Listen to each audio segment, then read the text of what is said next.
Students, आज हम पढ़ रहे हैं हिंदी व्याकरण का क्लास 5 का लेसन नंबर 17 जिसका नाम है निबंध लेखन।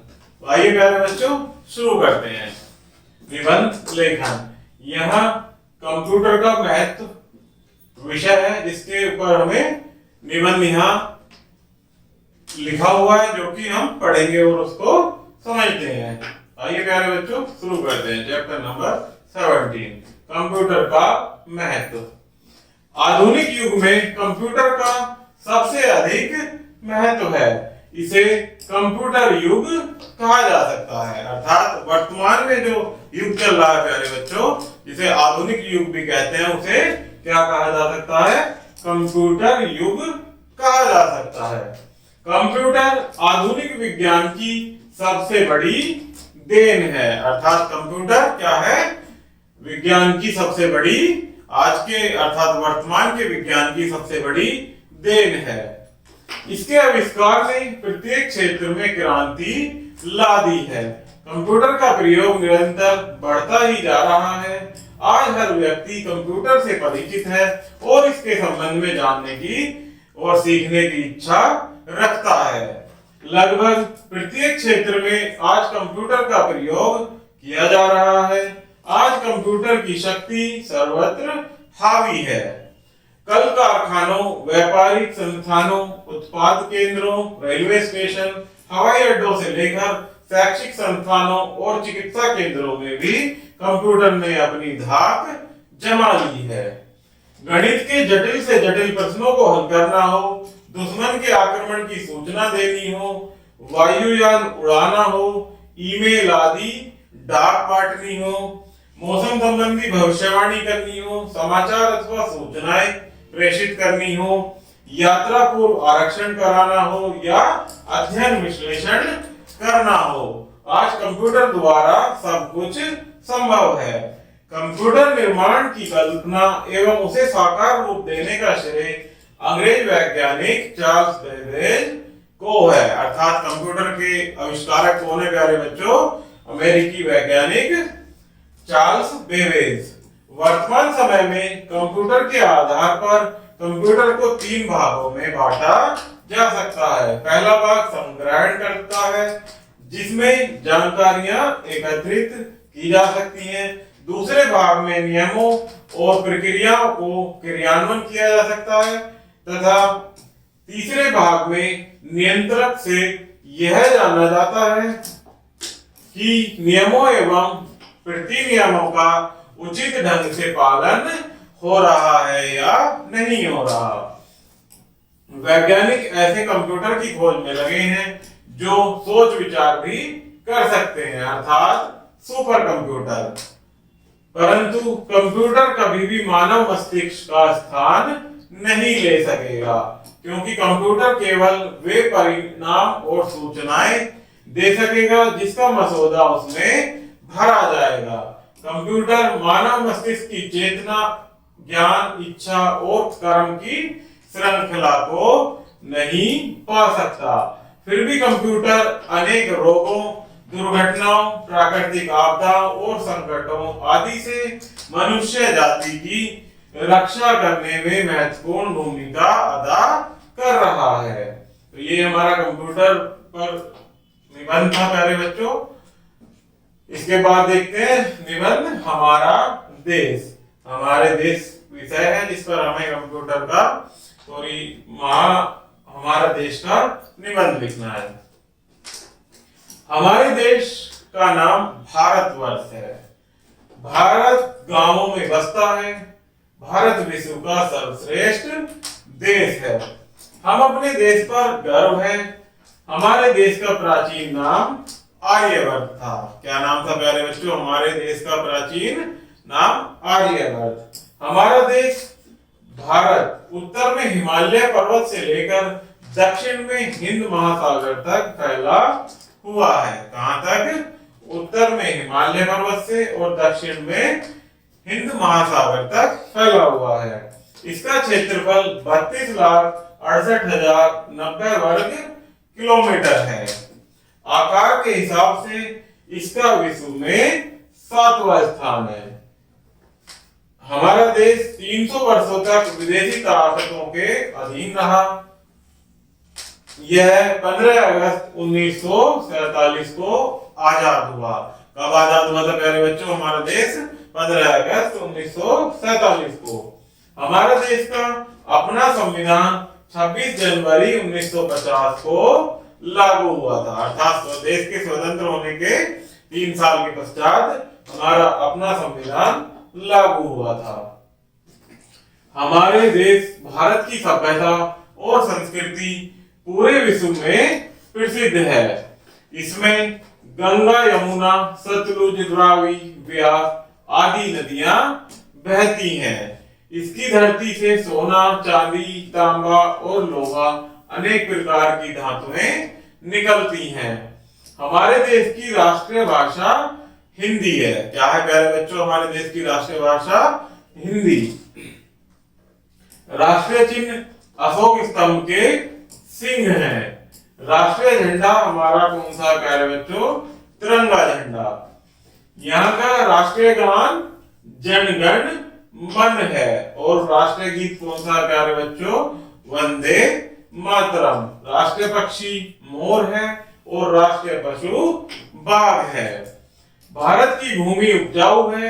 यहाँ के 70% लोग कृषि करते हैं। अर्थात भारत कृषि प्रधान देश है। आज हमें स्वाधीनता प्राप्त किए वर्षों हो गए हैं। इन वर्षों में हमारे देश ने विकास और निर्माण की उल्लेखनीय मंजिलें पार की हैं। ब्रिटिश काल में जिस देश में सुई और पेंसिल तक नहीं बनती थी, उसी देश में आज परमाणु बम बन रहे हैं। आज हमारा देश रेल लाइनों का विशाल जाल फैला हुआ है। हमारे देश के वायुयान रात दिन आसमान में उड़ रहे हैं। आज हमारी सड़कों पर दर्जनों प्रकार की आधुनिक किस्म की कारें भाग रही हैं। हमारे देश भारत ने अपनी खाद्य समस्या को ही हल नहीं किया है, बल्कि अनाज, फल फूल, सब्जियां और खाद्य पदार्थ विश्व के बाजारों में भेजकर विदेशी मुद्रा भी अर्जित की है। हमारा देश भारत महान है। तो नेक्स्ट नियम देखते हैं प्यारे बच्चों। ये हमारा नेक्स्ट निबंध है प्रदूषण पर। आजकल हमारे आसपास के वातावरण में प्रदूषण बढ़ता जा रहा है प्यारे बच्चों। तो आइए देखते हैं प्रदूषण पर निबंध। आज वैज्ञानिक और औद्योगिक प्रगति के साथ साथ प्रदूषण की समस्या विशाल रूप धारण करती चली आ रही है। आज विश्व के बहुत से देश प्रदूषण की समस्या से परेशान हैं। प्रदूषण की समस्या के अनेक कारण हैं। भौतिक सुख सुविधाओं को प्राप्त करने के लिए अनेक कल कारखाने स्थापित किए जा रहे हैं। बिना योजना के अंधाधुंध नगर बसाए जा रहे हैं, जिसके परिणाम स्वरूप प्रदूषण की समस्या बढ़ती जा रही है। प्रदूषण के अनेक रूप हैं, जैसे वायु प्रदूषण, जल प्रदूषण तथा ध्वनि प्रदूषण। ये क्या है प्यारे बच्चों? वायु प्रदूषण, ध्वनि प्रदूषण और जल प्रदूषण। प्रदूषण के प्रकार। वायु प्रदूषण सबसे अधिक प्रभाव डालने वाला है। कारखानों को दूषित एवं विषैला धुआं वायुमंडल को दूषित कर रहा है। इसके अतिरिक्त वाहनों से निकलने वाला धुआं भी वायुमंडल को दूषित कर रहा है। वृक्ष जो कि पर्यावरण की रक्षा करते हैं, उनको अंधाधुंध काटने के परिणाम स्वरूप वायु प्रदूषण फैल रहा है। अर्थात वृक्षों की कटाई का सबसे ज्यादा जो नुकसान हो रहा है प्यारे बच्चों, क्या है वो? वायु प्रदूषण का बढ़ना।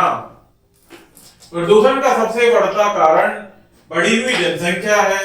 इस बढ़ती हुई जनसंख्या का पेट भरने के लिए जंगल व बाग बगीचे काटकर खेती योग्य भूमि व रहने योग्य नगर बस्तियां बसाई गई हैं।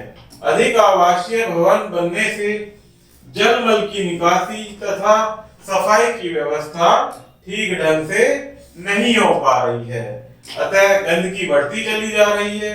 वायु प्रदूषण के कारण सांस के रोग भी बढ़ रहे हैं, अर्थात बढ़ती जनसंख्या के कारण अनेकों समस्याएं बढ़ रही हैं। कल कारखानों से निकलने वाला गंदा पानी नदियों में गिर रहा है, जिससे जल प्रदूषित हो रहा है। यहाँ तक कि हमारी पवित्र नदी गंगा भी प्रदूषण की चपेट से बच नहीं पाई है। कल कारखानों और शहर की सड़कों पर दिन रात दौड़ते वाहनों का शोर ध्वनि प्रदूषण फैला रहा है, जिससे बहरेपन का खतरा उत्पन्न हो गया है। सरकार इस समस्या से निपटने के लिए कुछ उपाय कर रही है। वृक्षारोपण बढ़ाएं और जनसंख्या पर काबू किए बिना इसे हल नहीं किया जा सकता। तो प्यारे बच्चों, ये हमारा प्रदूषण पर निबंध समाप्त हुआ। अब आगे देखते हैं पुस्तकालय। पुस्तकालय पर निबंध। पुस्तकालय शब्द दो शब्दों के मेल से बना है, पुस्तक प्लस आलय, अर्थात पुस्तकालय का अर्थ है पुस्तकों को रखने वाला स्थान या घर। पुस्तकों की परंपरा हमारे देश में प्राचीन काल से ही चली आ रही है। नालंदा तथा तक्षशिला विश्वविद्यालय के अपने विशाल पुस्तकालय थे, जिनमें ज्ञान विज्ञान की अनेक पुस्तकें रखी जाती थी। भारत में अनेक राजा महाराजाओं ने भी अपने पुस्तकालय बनवाए, जो विदेशी आक्रमणकारियों की बर्बरता के शिकार हुए हैं। पुस्तकालय मुख्य रूप से 3 प्रकार के होते हैं, जिसमें पहला होता है प्यारे बच्चों निजी पुस्तकालय, दूसरा होता है संस्थागत पुस्तकालय और तीसरा होता है सार्वजनिक पुस्तकालय। निजी पुस्तकालय व्यक्ति विशेष के होते हैं, अर्थात किसी व्यक्ति के वो अपने होते हैं। संस्थागत पुस्तकालय किसी संस्था, समिति, संप्रदाय या वर्ग के होते हैं, अर्थात किसी संस्था द्वारा बनाए गए होते हैं। इस वर्ग में धार्मिक संस्थाओं, विद्यालयों, कॉलेजों तथा विश्वविद्यालयों के पुस्तकालय आते हैं। सार्वजनिक पुस्तकालयों में संस्थाओं के या राजकीय पुस्तकालय आते हैं। सामाजिक या धार्मिक संस्थाओं के पुस्तकालयों में जनता को निःशुल्क अथवा नाममात्र के शुल्क से पत्र पत्रिकाएं तथा पुस्तकें पढ़ने को मिलती हैं। स्कूल, कॉलेज आदि के पुस्तकालयों से केवल उनमें पढ़ने वाले छात्र छात्राओं को ही पुस्तकें प्राप्त होती हैं। हमारे यहाँ नगर पालिकाओं तथा स्थानीय संस्थाओं के पुस्तकालय होते हैं, जहाँ सदस्यता शुल्क नहीं लगता है। पुस्तकालय से अनेक लाभ होते हैं। यहाँ अनेक पुस्तकें उपलब्ध होती हैं, जिन्हें पढ़कर ज्ञान प्राप्त किया जा सकता है। पुस्तकालयों में ऐसी अनेक पुस्तकें होती हैं जिन्हें खरीदा नहीं जा सकता या जो अब अप्राप्य हैं, अर्थात अब उपलब्ध नहीं है। ज्ञान के प्राचीन ग्रंथ भी इन पुस्तकालयों में विद्यमान होते हैं। पुस्तकालय में समय का सदुपयोग होता है। निर्धन व्यक्तियों तथा विद्यार्थियों के लिए पुस्तकालय वरदान स्वरूप हैं। आर्थिक स्थिति के कारण वे पुस्तकें खरीद नहीं सकते, तो क्या हुआ? पुस्तकालयों में जाकर वे पुस्तकें प्राप्त कर सकते हैं तथा प्रयोग करके वापस कर सकते हैं। किसी विषय का उच्च तथा विशेष अध्ययन करने के लिए अनेक प्रकार की पुस्तकों को पढ़ना पड़ता है। यह केवल पुस्तकालयों में जाकर ही संभव हो सकता है, क्योंकि वहां एक ही विषय पर अनेक विद्वानों की लिखी पुस्तकें उपलब्ध होती हैं। पुस्तकालय में देश विदेश के समाचार पत्र, पत्र पत्रिकाएं आदि भी होते हैं, जिनसे ज्ञानवर्धन होता है। तो प्यारे बच्चों, यह हमारा निबंध लेखन का भी लेसन यहाँ समाप्त होता है। आशा करता हूँ कि आपको वीडियो जरूर पसंद आई होगी। धन्यवाद।